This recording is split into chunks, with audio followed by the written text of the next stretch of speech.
날마다 말씀과 함께 1월 29일 설날 가정예배를 드리겠습니다. 찬송가 393장 오 신실하신 주, 찬송가 393장 1절과 3절만 부릅니다. 오 신실하신 주 내 아버지여, 늘 함께 계시니 두려움 없네.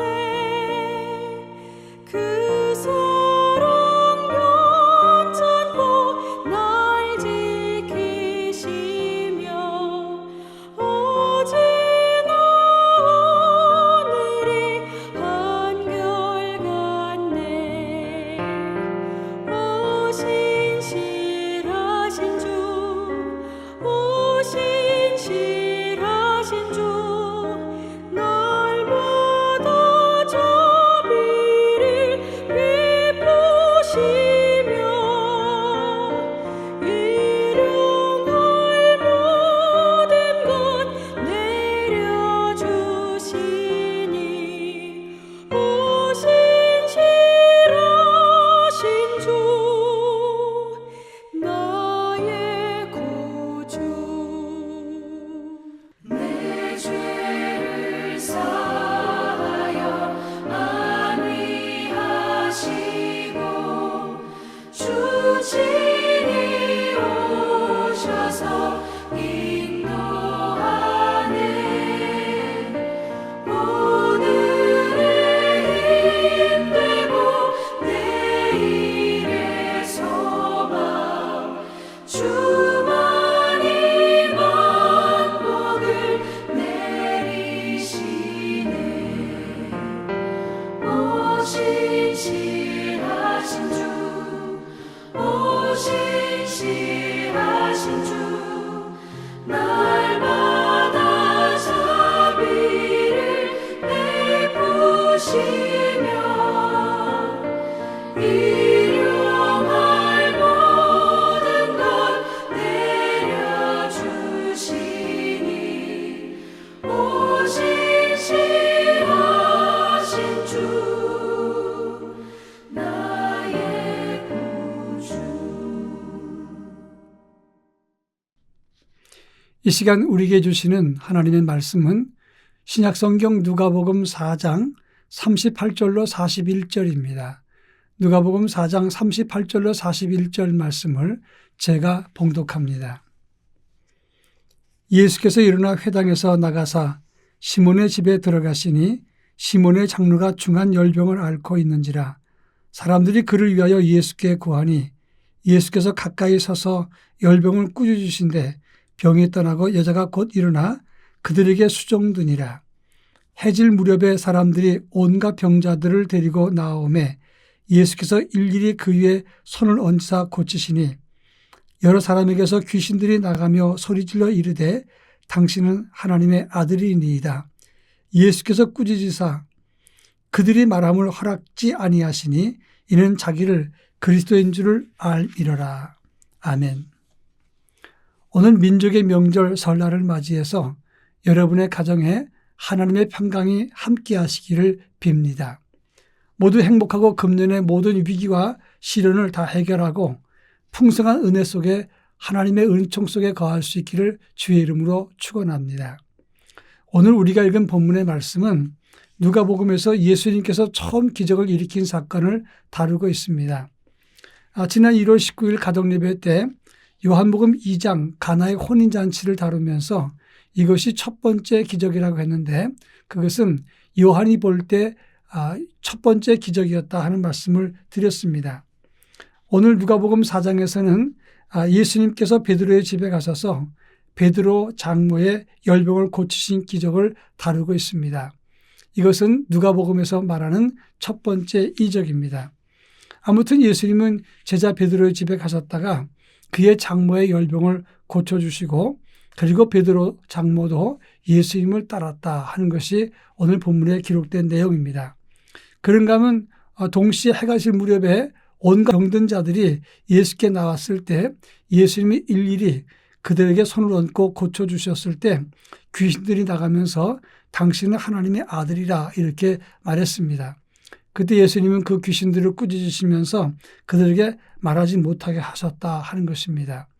이 본문의 의미가 무엇인가를 함께 살펴보도록 하겠습니다. 먼저 40절에 보면 예수님은 베드로 장모의 병만 고친 것이 아니라 일일이 온갖 병자들에게 손을 얹고 고치셨다 이렇게 말하고 있습니다. 사실 예수님이 치유 기적을 일으켰을 때 많은 사람들이 모여드는 것은 당연한 것입니다. 그런데 사람이 많아지면 일일이 안수해 주는 것 그리고 기도해 주는 것은 보통 일이 아니라고 하는 점입니다. 아주 오래전에 제가 파주에 있는 어떤 교회에서 부흥회를 인도한 적이 있었습니다. 열심히 복음을 증거하면서 하나님 뜻을 나눴을 때 교회는 참 은혜가 넘쳤습니다. 이제 마지막 날 되어서 저는 온 힘을 다해서 말씀을 증거하면서 이 집회 끝으로 이제 집회가 마무리되는구나 생각을 했습니다. 그리고 이제 광고 시간 되었는데 담임 목사님이 갑자기 이런 광고를 했습니다. 혹 아이들을 데리고 오신 분이 있으면 강단 위로 올라오시면 강사님이 안수기도 해 주실 겁니다. 이렇게 했습니다. 그런데 강단에 아이들 20명과 부모님까지 합해서 40여 명이 올라온 겁니다. 나중에 한 일입니다만은 목사님께서 사전에 교인들에게 이번에 오신 분은 능력이 많으신 분이니까 아이들 데리고 오면 안수하실 것이다. 그렇게 사전에 이야기했기 때문에 교인들은 아이들을 데리고 부흥에 참석했다가 마지막 날을 강단에 올라와서 안수받겠다고 한 것입니다. 그런데 중요한 것은 한 40, 50명 되는 어린이와 어른들을 안수해 주는데 일일이 안수해 주고 나니까 허리가 끊어지는 즉 아팠습니다. 얼마나 탈진됐는지 모릅니다. 사실 일일이 안수하는 것은 쉬운 일이 아닙니다.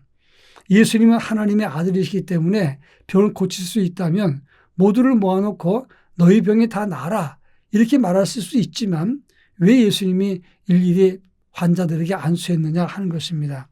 그만큼 예수님은 개개인 환자들을 만나고 그분 형편을 어루만져 주시기를 원했기 때문에 그래서 예수님은 일일이 안수했다고 하는 것입니다. 한마디로 말하면 예수님은 환자들에게 정성을 다하신 것입니다.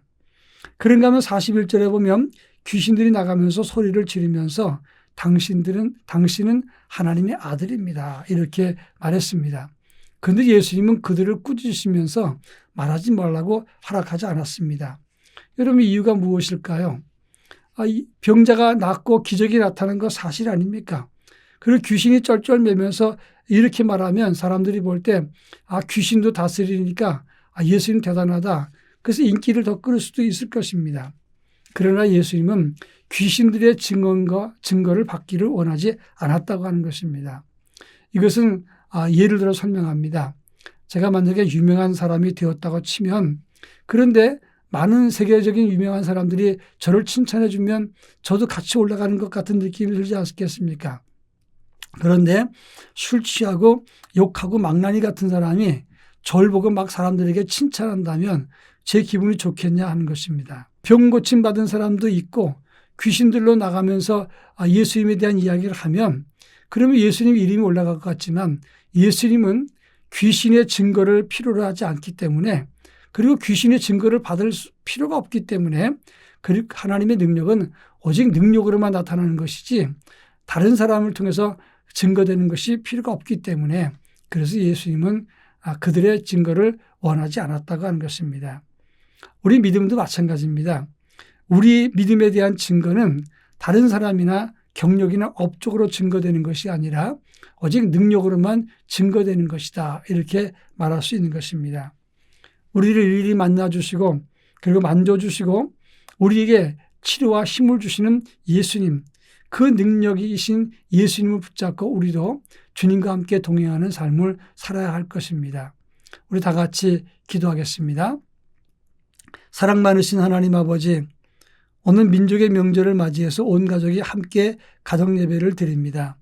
하나님의 손길이 가족 모두에게 임하여 주시옵기를 원하오며 특별히 우리 모두가 하나님의 능력 안에 거함으로 그리스도 안에 있는 것을 드러낼 수 있도록 은혜를 덧입혀 주옵소서. 예수님의 이름으로 기도합니다. 아멘.